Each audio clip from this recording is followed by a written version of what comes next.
L'Espagne s'écrache, c'est le Merci. journal AS. Donc tous les médias sont d'accord pour dire que on vient d'apprendre à notre dépens que le football est autre chose que faire des passes, et ça jusqu'à 1000 passes.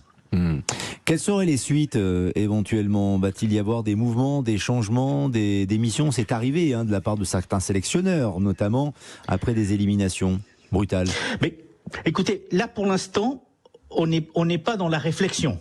Du côté espagnol, on est plutôt dans le coup de sang ce soir. Donc, la première des choses, c'est bien sûr la critique envers Luis Enrique. Va-t-il continuer ou pas? Vous savez que son contrat se termine à la fin du mondial et il n'a pas encore dit s'il voulait continuer ou pas.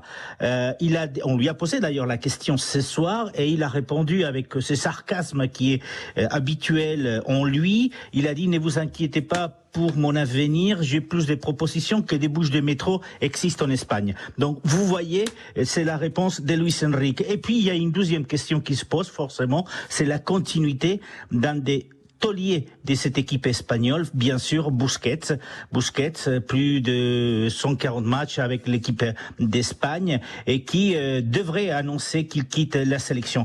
Alors la question maintenant est de savoir effectivement quel est l'avenir de cette Espagne. Est-ce qu'on va pouvoir remplacer Luis Enrique s'il décide de partir, sachant que dans quelques mois, dans 6 mois, il y a la Nations League où l'Espagne est qualifiée pour la phase finale. Est-ce que l'Espagne aura le temps de mettre en place un nouveau sélectionneur avec pas une nouvelle équipe, mais peut-être un nouveau système avant l'Euro du côté de l'Allemagne?